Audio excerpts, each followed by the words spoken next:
What's the best way to solve a problem? You could try talking it out with your friends, or just pretend it doesn't exist. But if you're a mob boss in 1930s New York, you don't ignore problems, you eliminate them, and then call a meeting, a very serious meeting. Welcome to the story of the Mafia Commission, the shadowy council that reshaped American organized crime forever.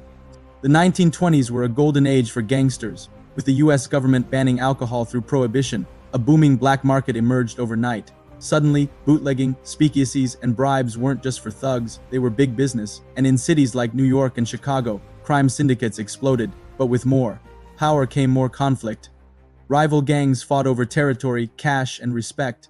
And the Mafia, or what we now call the Mafia, was eating itself alive.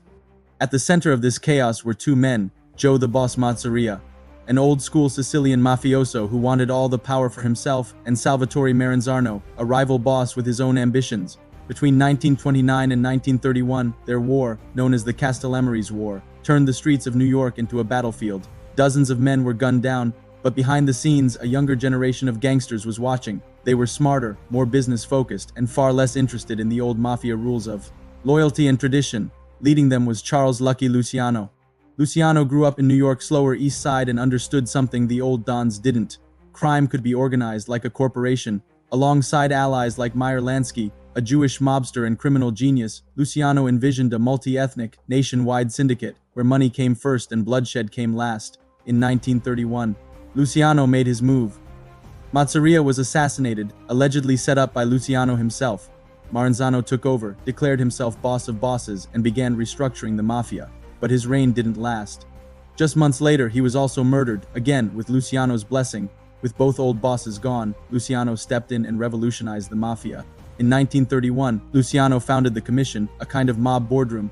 It was made up of the heads of New York's 5 main bosses: the Luciano, later the Genovese family, the Gambino family, the Bonanno family, the Colombo, originally the Profaci family, and lastly, the Lucchese family. He also brought in major mobsters from Chicago and other cities, including Al Capone's Chicago outfit, represented by Frank Nitti at meetings.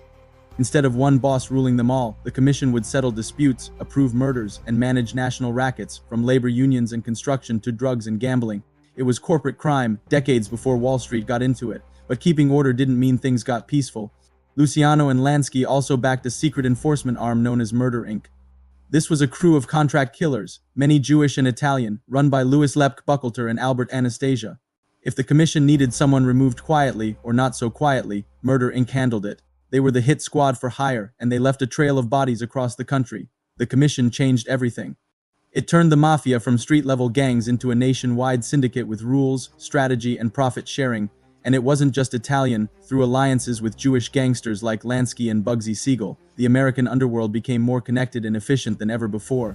Luciano may have been arrested in 1936 and deported in 1946, but his system lived on. The commission ran the American Mafia for decades, surviving FBI crackdowns, media, and betrayal from within. It wasn't until the late 1950s and beyond, especially after the 1957 Appalachian Meeting bust and the introduction of RICO laws in the 1970s, that the Commission's grip began to slip. But for nearly 40 years, it controlled the heartbeat of organized crime in America. So the next time you hear about organized crime, remember, it wasn't always chaos. At one point, it was a boardroom with bullets. Thanks for watching.